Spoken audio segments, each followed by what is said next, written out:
আমি আল্লাহ জানায়া দিলাম বলে দিই, শবে কদরের একটা রাত্রি ইবাদত যদি আপনার উম্মতের নারী নারীরা করে, পুরুষ মহিলারা যদি একটা রাত্রি ইবাদত যদি করবে, আমি আল্লাহ রাব্বুল আলামিন লাইলাতুল কদর খায়রুম মিন আলফি শাহর 1000 মাস অর্থাৎ 83 বছর 4 মাসের সওয়াব আমি আল্লাহ আপনাকে দিয়ে দিব। জোরে বলেন সুবহানাল্লাহ। الحمد لله الأكرم الذي خلق الإنسان وكرم وعلمه من البيان ما لم يعلم فسبحان الذي لا يحصى امتنانه باللسان ولا بالقلم ونشهد أن لا إله إلا الله وحده لا شريك له ونشهد أن سيدنا وسندنا وحبيبنا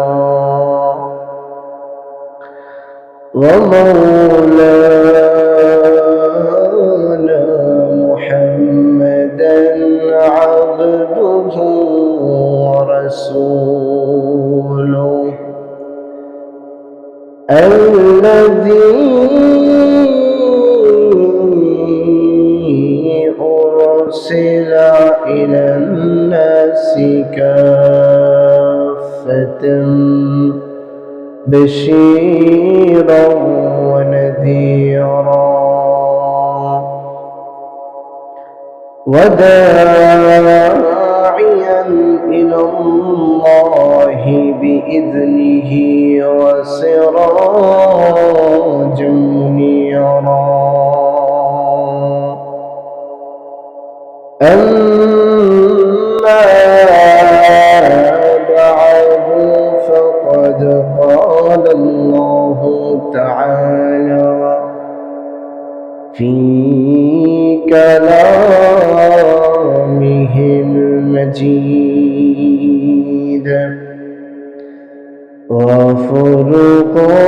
وفرقانه الحميد. أعوذ بالله من الشيطان الرجيم. بسم الله الرحمن الرحيم.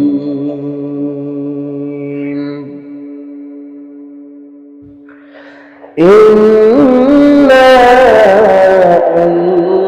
أنزلناه في ليلة القدر وما أدراك ما ليلة القدر. ليلة القدر خير من 1000 شهر.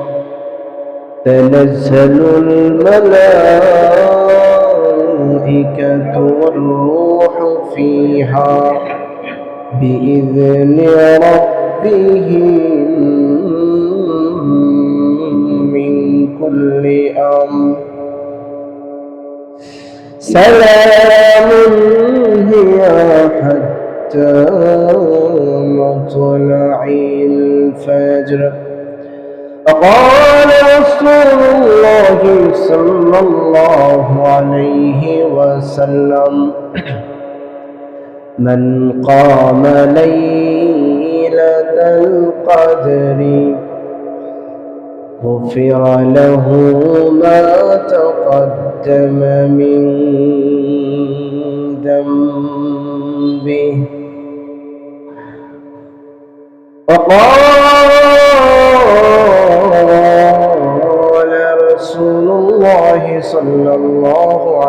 وسلم تموتون كما تحيون وتحشرون كما تموتون إن الله وملائكته يصلون على النبي يا أيها الذين آمنوا صلوا عليه وسلموا تسليما اللهم صل على سيدنا مولانا محمد وعلى آله مولانا محمد لا إله إلا الله لا إله إلا الله لا إله إلا الله لا إله إلا الله لا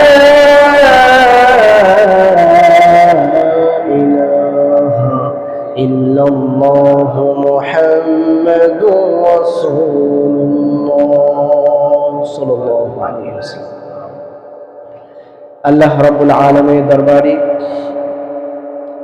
অসংখ্য অগণিত শুকর আদায় করছি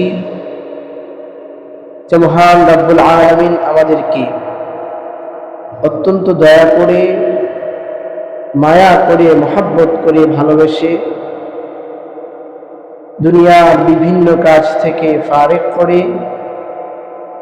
আল্লাহর ঘর মসজিদে এসে দ্বীনের কিছু কথা বলার এবং শোনার তৌফিক দান করেছেন। এই জন্য মহান মালিকের আলিশান দরবারে শ্রদ্ধাজড়িত কণ্ঠে অন্তরস্থল থেকে শুকর আদায় করছি আলহামদুলিল্লাহ।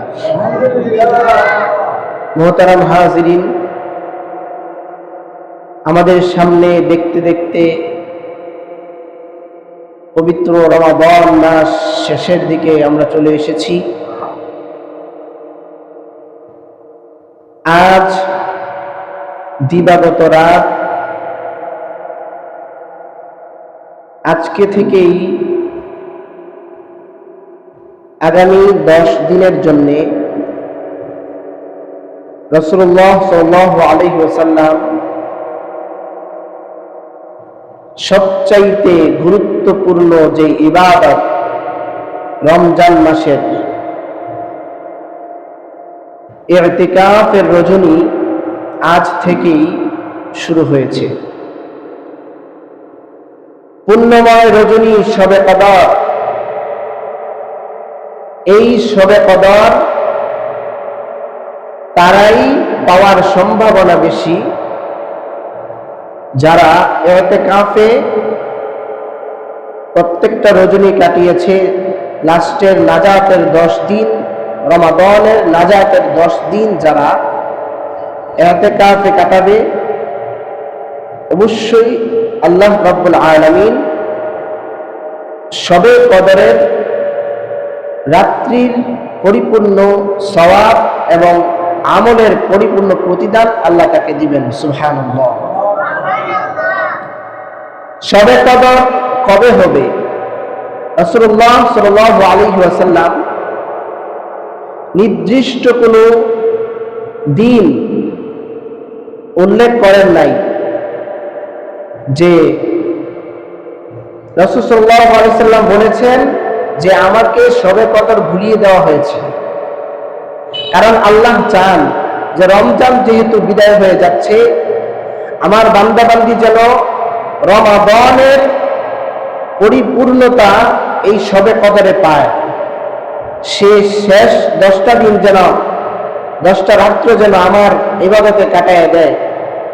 এই জন্য আল্লাহর নবী সাল্লাল্লাহু আলাইহি ওয়াসাল্লাম শবে কদরের রাত আল্লাহর নবীকে ভুলিয়ে দিয়েছেন। কিন্তু নবীজি একটা কথা বলেছেন যে তোমরা বেজর রাত্রিতে শবে কদর তালাশ করো।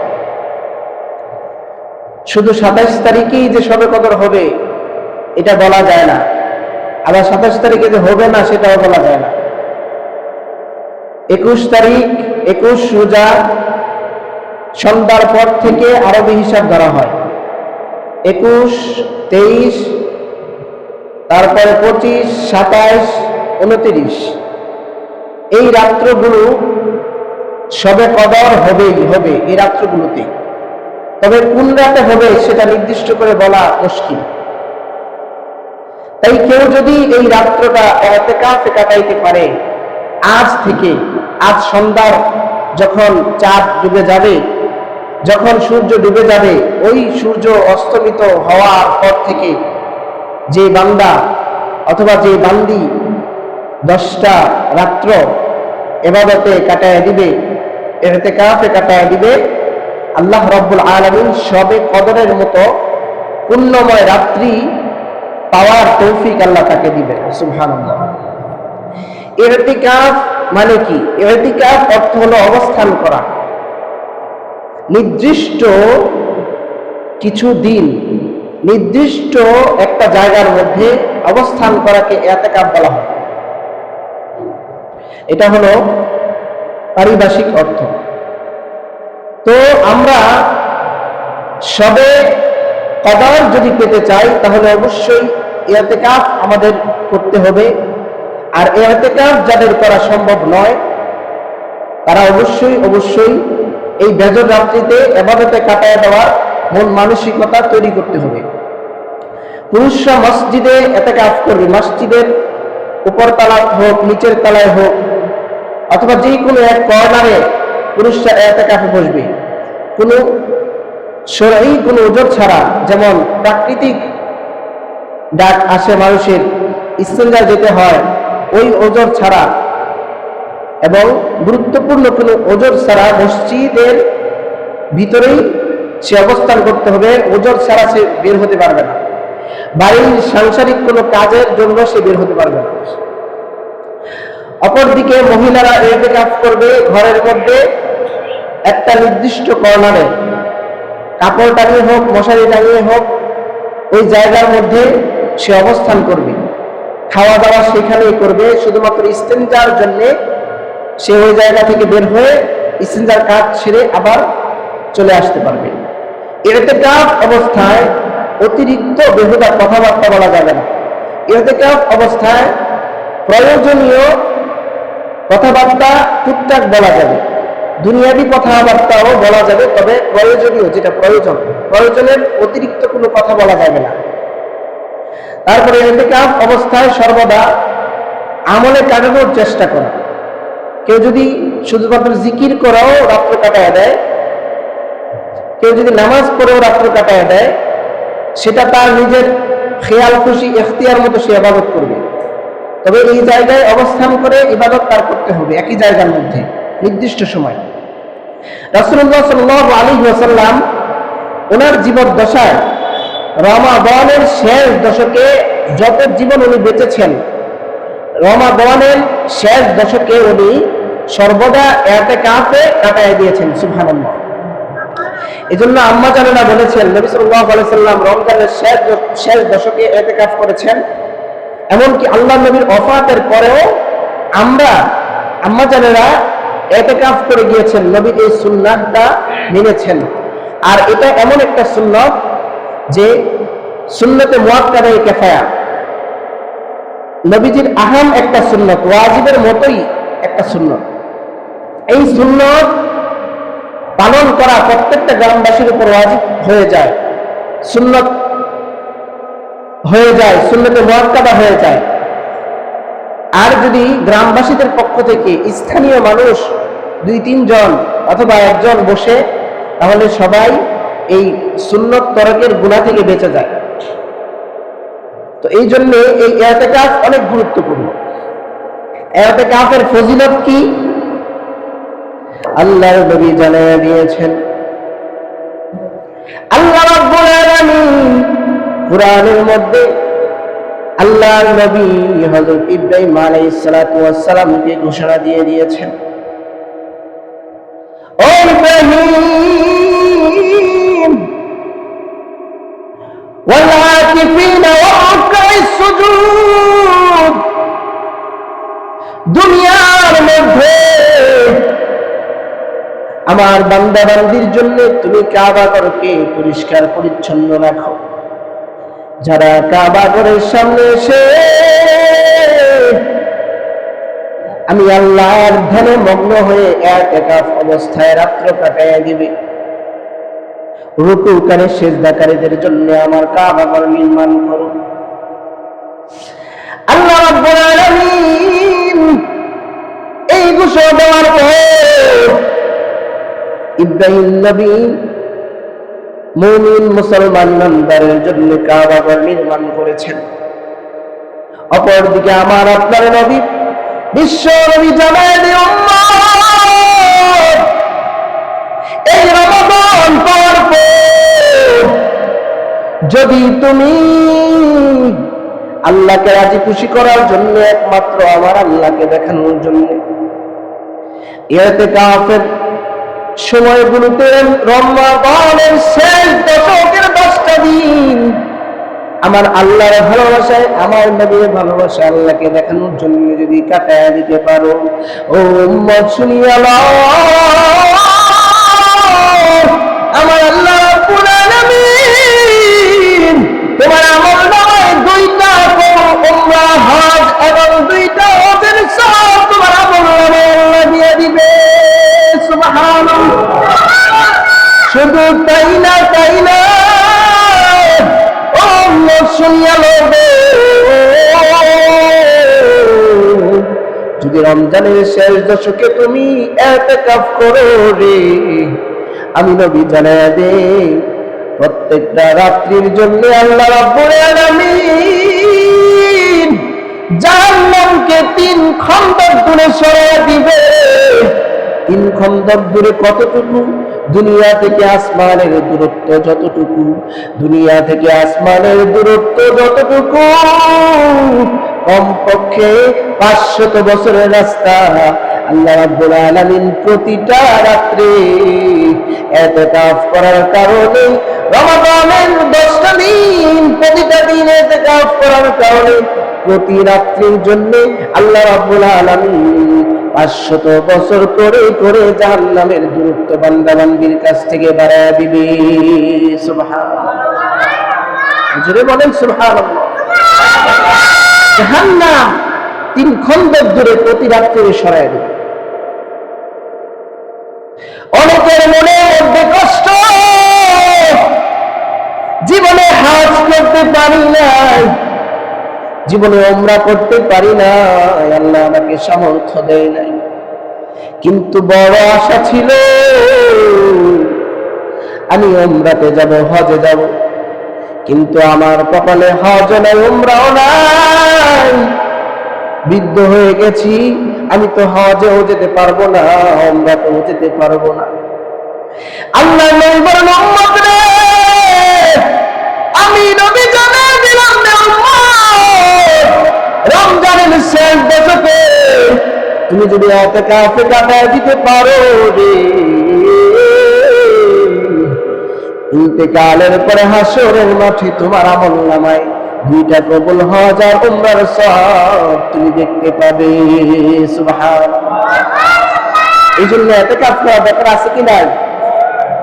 ইতিকাফের গুরুত্ব অনেক বেশি। নবী সাল্লাল্লাহু আলাইহি সাল্লামের আহম একটা সুন্নাত, জীবনে কোনোদিন আমার নবী ইতিকাফ রমজানের 10 দিন করেছেন, কোনোদিন নবীজি বাদ দেন নাই, সবসময় করেছেন। অবশ্যই সেক্ষেত্রে ইতিকাফের গুরুত্ব অনেক বেশি, আমাদের সেটা করতে হবে। তার মধ্যে আরেকটা হলো লাইলাতুল কদর। আল্লাহ রাব্বুল আলামিন কোরআনুল কারীমে সূরাতুল কদরের মধ্যে আল্লাহ বলেন, ইন্না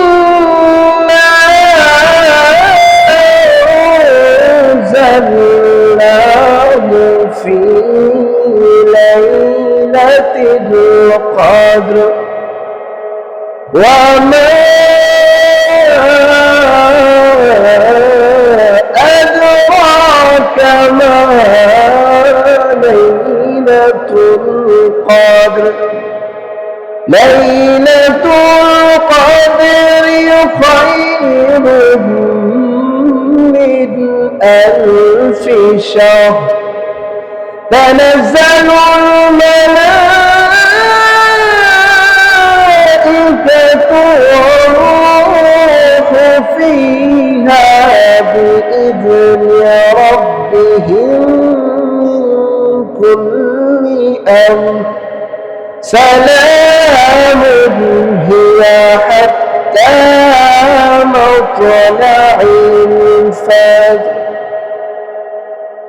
আল্লাহ রাব্বুল আলামিন আল্লাহ নবীকে জানা দিয়েছেন, নবী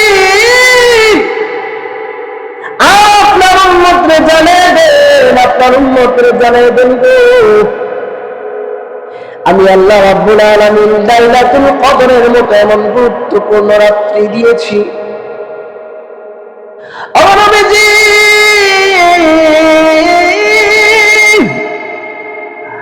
আপনার উম্মতের মধ্যে লাইলাতুল কদরের রাত্রি যে পাবে, শবে কদরের রাত্রি যে পাবে, আমি আল্লাহ রাব্বুল আলামিন বেজর রাত্রিতে শবে কদর তালাশ করার জন্য বলে দিয়েছি। আপনার উম্মতের মধ্যে শবে কদরের রাত্রিতে যদি আপনার উম্মত ইবাদত করবে, আমি আল্লাহ রাব্বুল আলামিন জানায় দিলাম, ও নবীজি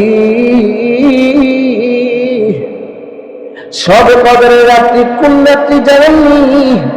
ইন্না আনজালনাহু ফি লাইলাতিল কদর। আমি আল্লাহ রাব্বুল আলামিন যে মহিমান্বিত কোরআন আপনাকে দিয়েছি গো নবী, যেই কোরআনের মতো এমন বরকতময় কোরআন কিতাব আমি আপনাকে দিয়েছি, এই যে কোরআনুল কারীম কত গুরুত্বপূর্ণ সেই একটা কিতাব, আমি আল্লাহর ঋষিবাণী কোরআন, আমি আল্লাহ রাব্বুল আলামিন এই শবে কদরের পবিত্র রজনীতে কোরআন আমি আল্লাহ আপনার উম্মতের জন্য দিছি। সুবহানাল্লাহ। শবে কদরের এই পবিত্র রজনীতে আমি আল্লাহ কোরআন দুনিয়ার জমিনে আপনার উপরে প্রেরণ করছি নবী। সুতরাং আপনি আপনার উম্মতকে বলে দিন, ইন্না আনজালনাহু ফি লাইলাতিল কদর ওয়া মা আদরাকা মা লাইলাতুল কদর। লাইলাতুল কদর সম্পর্কে আপনি তো জানাবেন, লাইলাতুল কদরটা কি, লাইলাতুল কদর কেন আমি আল্লাহ নাযিল করেছি, আপনি লাইলাতুল কদর সম্পর্কে উম্মতকে কেমনে জানাবেন? লাইলাতুল কদরি খায়রুম মিন আলফি শাহর। নবী গো, লাইলাতুল কদরের রাত্রে আমি আল্লাহ দিছি, আমি আল্লাহ জানাবো লাইলাতুল কদরের রাত্রি গো নবী, আপনার উম্মত পাওয়ার পর যদি লাইলাতুল কদরের রাত্রিতে আমি আল্লাহর জন্য রাত্রিটা কাটায় দিতে পারে, আমলে কাটায় দিতে পারে, বেশি বেশি জিকিরে কাটায় দিতে পারে, আমি আল্লাহর জন্য বেশি বেশি সালাত আদায় করতে পারে, আমি আল্লাহর জন্য বেশি বেশি কালিমা আদায় করতে পারে, কালিমা পড়তে পারে, আমি আল্লাহর জন্য আফজালুজ যিকরি তিলাওয়াতুল কোরআন, বেশি বেশি কোরআন তিলাওয়াত করতে পারে, এই রাত্রিতে আপনার উম্মত যদি আমি আল্লাহকে দেখানোর জন্য একমাত্র আমি আল্লাহর সন্তুষ্টি আদায়ের জন্য নবী এই রাত্রিটা ইবাদতে কাটাবে, আমি আল্লাহ হাজার মাসের চাইতে উত্তম বদলা তারে আমি দান করব। সুবহানাল্লাহ। আর ইমানের আওয়াজে বলেন সুবহানাল্লাহ। একটা জবান বন্ধ রাখবেন না, বলেন সুবহানাল্লাহ।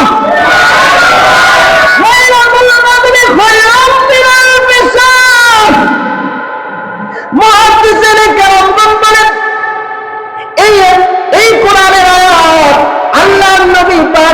তারপরে মুফাসসিরিন কেরামগণ এই আয়াতের ব্যাখ্যায় বলেন, এই আয়াতের ব্যাখ্যায় নবী সাল্লাল্লাহু আলাইহি ওয়াসাল্লাম বিভিন্ন হাদিস বর্ণনা করেছেন। আর মুফাসসিরিন কেরামগণ বলেন, আল্লাহর নবীর উম্মতেরা তো এই জামানায় বেশি সময় বাঁচবে না, 50, 60, 40, 70, 80 বছরের বেশি তো উম্মতের হায়াত নাই।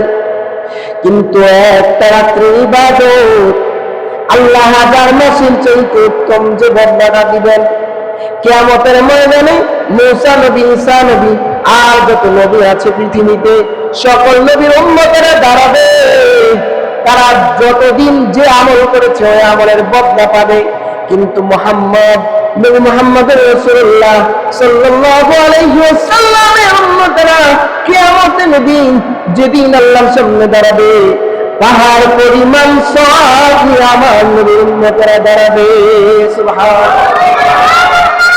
মানুষ বলতে কয় ঈসা নবীর উম্মতেরা বলতে কয় এই মুহাম্মদের নবী মুহাম্মদ রাসূলুল্লাহ উম্মতেরা তো আমাদের চাইতে কম হায়াত তারা পেয়েছিল, আমরা তো শত শত হাজার হাজার বছর বাঁচি। কিন্তু নবী মুহাম্মদের উম্মত অল্প দিনের জিন্দেগি পাইয়া গো 60-70 বছরের জিন্দেগি পাইয়া তারা এত আমল কেমনে করছে, এত পাহাড় পরিমাণ আমলের, এই পাহাড় নিয়ে আমলের পাহাড় নিয়ে যে তারা দাঁড়াইলো কেমনে গো এত আমল করছে। অথচ আমাদের সন্তানরা বালেগ হইতে, আমাদের সন্তানদের বালেগ হইতে, প্রাপ্তবয়স্ক হইতে 300, 400, 500, 600 বছর লাগতো। কিন্তু মুহাম্মদের উম্মতেরা অল্প সময়ে বালেগ হয়ে গেছে, 12, 13, 14, 15 বছরে প্রাপ্তবয়স্ক হয়ে গেছে। কিন্তু এত আমল, আল্লাহ এত আমল কেমনে তারা এত আমলের বদলা পাইল? আল্লাহ নবী তো চোখের পানি ছেড়ে দিয়ে কাঁদছে, আল্লাহ মুসা ঈসা নবীর উম্মতেরা আদম নবী থেকে ঈসা পর্যন্ত যত 24,000, 1 লক্ষ 2 লক্ষ মতন করে 24,000 পয়গম্বর পৃথিবীর জমিনে আসছে, তারা সবাই তো আসছে, তাদের উম্মত অনেক বছর পর্যন্ত পৃথিবীর জমিনে বাঁচছে, তারা অনেক বছর হায়াত পেয়েছে। কিন্তু তারা তো কিয়ামতের ময়দানে আমার উম্মতের চাইতে বেশি উপরে চলে যাবে। আমার উম্মত তো অল্প দিনের জিন্দেগি, আমার উম্মতের কি হবে? আল্লাহ রাব্বুল আলামিন জানায় দেন, নবী আপনার চিন্তার কোনো কারণ নাই, টেনশনের কোনো কারণ নাই, আমি আল্লাহ জানায় দিলাম যে নবী শবে কদরের একটা রাত্রি ইবাদত যদি আপনার উম্মতের নারী নারীরা করে, পুরুষ মহিলারা যদি একটা রাত্রি ইবাদত যদি করবে, আমি আল্লাহ রাব্বুল আলামিন লাইলাতুল কদর খায়রুম মিন আলফি শাহর 1000 মাস অর্থাৎ 83 বছর 4 মাসের সওয়াব আমি আল্লাহ রাত্রিতে দিয়ে দিব। জোরে বলেন সুবহানাল্লাহ। রাত্রিতে আমি দিয়ে দিব নবী, আপনার টেনশনের কোনো কারণ নাই। 83 বছর 4 মাস, এটা মানুষ তো এখন 40-50 বছর বাঁচে না, কিন্তু এক রাতের ইবাদতে 83 বছর 4 মাস। কেউ যদি 40 বছর হায়াত পায় আর 40 বছরের প্রতি বছর একটা করে শবে কদর পায়, তাহলে তার কি আমলের পাহাড় হবে না? কিয়ামতের ময়দানে দেখবেন আমলের পাহাড় নিয়ে এসে দাঁড়াইছে। মুহতারাম হাজিরিন, এই মহিমান্বিত রাত আমরা বলতে পারি অন্যান্য নবীদের বেলায় তো অল্প অল্প রোজা ছিল, আমাদের বেলায় এত রোজা কেন? তাদের অল্প রোজা থাকলেও ওরা বাঁচছে বেশি, বেশি হায়াত পাইছে। এই মনে করেন 1000-1500 বছর হায়াত পাইছে, তারা অল্প রোজা করলেও আমাদের চেয়ে তারা বেশি রোজা হয়ে গেছে। এখন আমরা অল্প কিছু দিন, অল্প কিছু দুনিয়ার হায়াত, অল্প কিছু বছর দুনিয়ার হায়াতে যদি রমাদানের রোজা 1 মাস করে রাখতে পারি, তাহলে প্রতি রোজা রাখার কারণে আল্লাহ 70 রোজার সওয়াব দিবে। সুবহানাল্লাহ, 70 করে সওয়াব দিবে। এই জন্য রমাদান মাসে বেশি বেশি ইবাদত করতে হবে। এই রমাদান হলো ইবাদতের অফার, রমাদান হলো ইবাদতের অফার। আর এই মাসে সবচেয়ে গুরুত্বপূর্ণ রাত্রি হলো শবে কদর। এই শবে কদরের রাত্রির ইবাদত আল্লাহর কাছে অনেক দামি, অনেক প্রিয়। এই জন্য শবে কদর তালাশ করা প্রতি বেজর রাত্রিতে। মা বোনরা ঘরের মধ্যে ইবাদত করবেন। যদি ইতিকাফে বসতে পারেন আলহামদুলিল্লাহ বসবেন, আর যদি বসতে না পারেন তাহলে অন্তত এই বেজর রাত্রিতে আল্লাহর ইবাদতে কাটায় দেওয়ার চেষ্টা করবেন। 21-এর রাত্রি, 23-এর রাত্রি, 25-এর রাত্রি, 27-এর রাত্রি, 29-এর রাত্রি আল্লাহর ইবাদত দিয়ে জীবনটাকে সাজানোর চেষ্টা করবেন। অপরদিকে এই যাকাত, যাকাত হলো ইসলামের তৃতীয় স্তম্ভ। যাকাত দেওয়ার মাধ্যমে আল্লাহ সামাজিকতা বুঝিয়েছেন যে তুমি একা একা খাইবা, একা একা আরামে চলবা, তোমার লক্ষ কোটি টাকা একা একা ব্যয় করবা, এই সুযোগ হবে না। তুমি যদি মুসলমান হও, যদি ইমানদার হও, আর যদি নিজেকে ইমানদার দাবি করো, তাহলে অবশ্যই তোমাকে যাকাত দিতে হবে। আর যাকাত যদি না দাও, নবীর হাদিস, মা মিন রাজুলিন লা ইউআদ্দি যাকাতা মালিহি, মা মিন রাজুলিন লা ইউআদ্দি যাকাতা মালিহি ইল্লা জাআলাল্লাহু ফি শুজাআন আকরা। আল্লাহর নবী জানায় দেন, যাকাত দেওয়া তোমার উপরে ফরজ যদি তুমি নেসাব পরিমাণ মালের মালিক হও। নেসাব পরিমাণ মালের মালিক যদি তুমি হও, যাকাত দেওয়া তোমার উপরে ফরজ।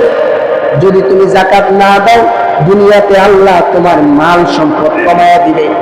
দুনিয়ার জমিনে তুমি দেখবা যে আমার যাকাত দিয়ে তো মাল চলে যাবে। আল্লাহর কসম না, যাকাত দিলে মাল সম্পদ কমে না, কমে না। যারা যাকাত দিয়েছে তাদের কাছে গিয়ে জিজ্ঞাসা করে দেখবেন, যাকাত দেওয়ার কারণে পরের বছর আল্লাহ মালকে আরো দ্বিগুণ বাড়ায় দেয়। যাকাত দেওয়ার কারণে আপনার মালের ময়লাগুলো দূরীভূত হয়। আপনার উপরে যে বিপদগুলো আসে, এই বিপদগুলো আল্লাহ রাব্বুল আলামিন কাটায় দেয়।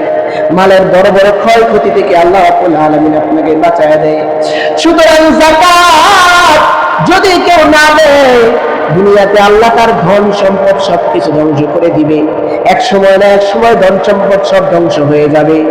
আর অপরদিকে কিয়ামতের দিন যেই মাল সে দুনিয়ার জমিনে রেখে গেছে, এই মালকে আল্লাহ 20 দর সাপ বানাইয়া সুজান আকরা, নবী বলেন 20 দর সাপ বানাইয়া আল্লাহ উম্মতের গলার মধ্যে ঝুলাইয়া দিবে। এই 20 দর সাপ অনবরত দংশন করতে থাকবে আর বলতে থাকবে, নাফরমান দুনিয়ার জমিনে মসজিদের মিম্বারে বসে তো খতিব সাহেব অনেক উচ্চ সুরে যাকাতের কথা বলেছিলেন, কিন্তু তুমি দাম্ভিক অহংকারী, তোমার যাকাত দেওয়ার সময় তোমার হয় নাই। আল্লাহ রাব্বুল আলামিন আকিমুস সালাহ ওয়া আতুজ যাকাত, যেখানে নামাজ কায়েমের কথা বলেছেন সেইখানে যাকাত আদায়ের কথা বলছেন। সুতরাং যাকাত তুমি দাও না, তোমার সম্পদ কমে যাবে। এই জন্য তুমি যাকাত দাও নাই। আল্লাহ রাব্বুল আলামিন এই জন্য 20 দর সাপ বানাইয়া তোমার গলায় লটকাইয়া দিয়েছে, কিয়ামত পর্যন্ত আমি তোমাকে ধ্বংসন করিতে থাকিব। শুধু তাই না, তাই না, কিয়ামতের পরেও এই যে কবরের মধ্যে তুমি থাকলা, এই কিয়ামতের পরে জাহান্নামে যাওয়ার পরও তোমার গলা থেকে আল্লাহ আমাকে সরাবেন না, তোমার গলা থেকে আল্লাহ সরাবেন না। চিরজীবন তোমাকে শুধু খালি মারতেই থাকবে, দংশন করতে থাকবো। সাপটা কেমন হবে? একটা ধ্বংসন করার কারণে 70 গজ মাটির নিচে চলে যাবে। সেখান থেকে 20 দাঁত দিয়া তার হাতে থাকবে, হাত দিয়া উঠাইয়া আবার দংশন করে থাকিবে। সুতরাং যাকাত যার উপরে ফরজ, কৃপণতা করবেন না। কৃপণতা করলে মাল খেয়ে মরতে পারবেন না। কৃপণতা না করে যাকাত দেন। আল্লাহ রাব্বুল আলামিন আল্লাহর নবীর মাধ্যমে ওয়াদা করেছেন, যাকাত দিবেন তো আপনার মাল আল্লাহ হেফাজত করবেন। যাকাত দিবেন আপনার ব্যবসায় তো আল্লাহ বরকত দিয়ে দিবেন। যাকাত দিবেন আল্লাহ আপনার সচ্ছলতা দান করবেন। যাকাতের কারণে আল্লাহ রাব্বুল আলামিন তোমার মালের বদলা আর পৃথিবীর জমিনে তোমার মাল সম্পদ, ব্যবসার মাল হোক অথবা তোমার ব্যক্তিগত অতিরিক্ত মাল হোক, যে মাল তোমার 1 বছর অতিক্রান্ত হয়েছে, ওই মাল থাকার কারণে তুমি যে যাকাত প্রদান করেছো, আল্লাহ রাব্বুল আলামিন একটা সময় তোমারে ধনী বানায় দিবে। সুবহানাল্লাহ, ধনী বানায় দিবে। যাকাতের নিসাব কতটুকু? যদি কারোর কাছে স্বর্ণ থাকে 7.5 ভরি স্বর্ণ, তখন 40 ভাগের 1 ভাগ যাকাত দিতে হবে, 2.5%। তারপরে যদি কারোর কাছে রূপা থাকলো, রূপা থাকার পরে সেখান থেকে যদি শুধু রূপা থাকে তাহলে 52.5 ভরি রূপা, সহজ হিসাব যেটা, 52.5 ভরি রূপা থাকলে যাকাত দিবে। কিন্তু কারো কাছে যদি রূপা থাকে বা স্বর্ণ থাকে, তাহলে যদি মনে করেন একটা মহিলার কাছে ছোট্ট একটা কানের জিনিস, 2 আনা 3 আনা একটা কানের জিনিস 20,000 টাকা বা 15,000 টাকা, সাথে রূপার কিছু 5-7 ভরি 10 ভরি রূপা আছে, আবার নগদ কিছু টাকা আছে, তার যদি এটা মিলিয়ে 80,000 টাকার মতো হয়ে যায়, তখন তার উপর যাকাত ওয়াজিব হয়ে যায়, যাকাত দিতে হবে। এই যাকাত দিতে হবে। আবার যাকাত কি দিয়ে দেয়? ওই যে কিছু সস্তা শাড়ি গাউসিয়ার হাতে পাবেন, ওই সস্তা শাড়ি পাবেন ওই দিয়াতে, বুঝলেন শেখাচ্ছ, এই কি করে কতগুলি শাড়ি গোডাউন শাড়ি লয়ে গো আর যাকাত দিল একটা একটা করে। এটা যাকাতের সিস্টেম না, এভাবে যাকাত দিলে যাকাত আদায় হবে না। যাকাতের অর্থ কি বুঝতে হবে, যাকাত মানে কি, যাকাত কেন দিব আমরা? যাকাতের উদ্দেশ্য হলো আল্লাহ মানব জাতি একে অপরের প্রতি একটা মোকাবেক্ষী করে রেখেছেন, যে আমরা কিন্তু একজন আরেকজন ছাড়া চলতে পারি না। এখন যদি আমরা বলি যে হ্যাঁ কাছে আমি যাইতাম না, এখন আমাদের পোশাক করতে হবে, এখন পোশাক যে বানায় আমরা যদি কই মাকে জীবনে যাইতাম না, পোশাক কিনতাম না, আর জীবনও কি করতাম না, পোশাক বানাইতাম না, কারণ আমি মানুষে বানানো পোশাক কিনতাম না, তো সেটা লাইনটা থাকতে হইব, ঠিক কিনা? তো এখন পোশাক যদি আমার পরিধান করতে হয়, তাহলে আমার যারা পোশাক বিক্রি করে ওইসব মানুষের কাছে গিয়ে আমার পোশাক কিনতে হবে। পৃথিবীর প্রত্যেকটা সামাজিক এই রুলস নিয়ম আল্লাহ করে দিয়েছেন। একজন মানুষ আরেকজন মানুষ ছাড়া অক্ষম, সে চলতে পারে না, একজনের প্রয়োজন আরেকজনের দরকার হয়। আর পৃথিবীতে রিজিকের প্রত্যেকটা স্তরে স্তরে আল্লাহ সুন্দরভাবে সাজায় দিয়েছেন। তো ঠিক তদ্রূপ গরিবের প্রতি ধনীর হক রয়েছে, হক সেটা আদায় করতেই হবে। যদি সেটা আদায় না করে তাহলে মান সম্পদ কমে যাবে। যারা যাকাত দেয় তাদেরকে জিজ্ঞাসা করি, আমি অনেক মানুষ এরকম পেয়েছি যে যাকাত দিয়েছে, আমার তো এবার 1 কোটি টাকা ছিল, এই যাকাত দেওয়ার কারণে আমার ব্যবসা এত ভালো হয়েছে, পরের বার আমি 2 কোটি টাকা ইনকাম করছি, আলহামদুলিল্লাহ। এইভাবে আপনি যাকাত দেন। আর যদি কারো কাছে শুধু স্বর্ণ থাকে, তাহলে স্বর্ণের 7.5 ভরি হওয়া পর্যন্ত আপনার যাকাত নেই। আগে স্বর্ণের 52.5 ভরি রূপার যে মূল্য ছিল, 7.5 ভরি স্বর্ণ সে মূল্য ছিল। এটা জমানার ক্রমে এটা স্বর্ণের দামটা বাড়ছে, কিন্তু রূপার দামটা সামান্য বাড়ছে, 1,000-1,500 টাকা করে ভরি। আর যদি দোকানের কেউ যাকাত দেয়, কিভাবে দিবে? সহজ হিসাব হলো যে কেউ যদি দোকান, কারো কাছে ব্যবসা প্রতিষ্ঠানে মালামাল থাকে, নির্দিষ্ট ব্যবহৃত মাল ব্যতীত যেটা বর্ধনশীল মাল, কারো কাছে দোকানে কাপড় আছে অথবা মুদি মালামাল আছে, সে ব্যবসা করতেছে, প্রতি বছর সে সচ্ছলতার সাথে 5 লাখ 10 লাখ টাকার ব্যবসা করতেছে। 1 বছর অতিবাহিত হওয়ার পরে ব্যবসার দোকানে সে হিসাব করবে যে আমার দোকানে কি কি মাল আছে, আমার দোকানে এই মাল আছে, এই বর্ধনশীল, এগুলো আমি বিক্রি করলে টাকা পাবো। এই মাল বিক্রি করলে কেউ যদি 10 লাখ টাকা নিয়ে নামে বা 5 লাখ টাকা নিয়ে নামলো ব্যবসার মধ্যে, বা 3 লাখ টাকা নিয়ে নামলো, এখন সামনের বছর আল্লাহ রহমতে তার ব্যবসায় 6 লাখ টাকা হয়েছে, ব্যবসা করে সেটা বাড়ছে, সেখান থেকে তার ব্যবসার যাকাত আসবে। সে 6 লাখ টাকা বের করবে যে আমার মালটা এগুলি এখন বিক্রি করলে আমি কয় লাখ টাকা পাবো, সে হিসাবটা করে যাকাতের পয়সাটা সে আলাদা করবে, নিজের থেকে হোক, তার সম্পদ এই দোকানের মালামাল বিক্রি করে হোক, যেখান থেকে হোক, সে টাকা জোগাড় করে সেই মালের উপরে সে 2.5% যাকাত দিবে। আল্লাহর কসম, মাল কমবে না, সম্পদ কমবে না। আল্লাহ রাব্বুল আলামিন অবশ্যই করে দেখবেন যে এই মাল আরো বাড়বে, কোনোদিন কমবে না। আপনি যারা যাকাত দিন তাদেরকে জিজ্ঞাসা করে দেখেন। কিন্তু যদি কৃপণতা যদি যাকাতের বেলায় করেন, তাহলে আল্লাহ রাব্বুল আলামিন আপনার এই মাল ধ্বংস করে দিবে। কারণ তো যাকাত দেয় নাই, মুসা নবী বলছে কারণ যাকাত দেওয়ার জন্য, যাকাত দেয় নাই, বিশাল বড় ঘটনা। জাকাত দেয় নাই, উল্টো সে দাম্ভিক আর অহংকারী হয়ে মুসা আলাইহিস সালামকে অপমান করার চেষ্টা করছে। তার সম্পদ সহ, কারণের এত সম্পদ, মনে করেন 10-20টা রাষ্ট্রপতি আর 10-20টা প্রধানমন্ত্রী এর সম্পদ আছে। তার যে উট, তার গোডাউনের চাবি বহন করতে 70 থেকে 80-100 উট লাগবে, এত সম্পদশালী ছিল, কিন্তু সে জাকাত দেয়নি, যার কারণে আল্লাহ তার সম্পদ সব ধ্বংস করে দিয়েছে। তো এই জন্য জাকাত আমাদের দিতে হবে। তো জাকাত আমরা হিসাব করবো, আর যদি জাকাতের মাসআলা জানার দরকার হয় তাহলে আমরা মাসআলা লিখে আমার কাছে দিয়ে দিবেন, আমি জাকাতের মাসআলা কতটুকু জাকাত আসছে সেটা আমি আপনাদের বলে দিব। মুফতি সাহেবের সাথে আমার আরো সহকর্মী তাদের সাথে বসে আমি আপনাদের এই জাকাতের মাসআলার সমাধান দিয়ে দিব। আর সদকাতুল ফিতর দেওয়ার উদ্দেশ্য কি জানেন?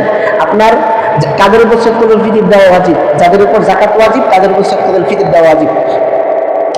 অপরদিকে জাকাত, যদি আপনার টাকা পয়সা থাকে তাহলে 80,000 টাকা হলে আপনি জাকাত দিতে হবে। শুধু টাকা থাকলেও যে এটা আপনার খাওয়া দাওয়া চলাফেরা সহ, মানে খাওয়া দাওয়া করছেন, খরচ করছেন সংসারের জন্য, এই সব কিছু বাদ দিয়া আপনি 80,000 টাকা ব্যাংকের মধ্যে আসছে, তাহলে আপনার জাকাত দিতে হবে। 80,000 হিসাব করে আপনি জাকাত দিবেন।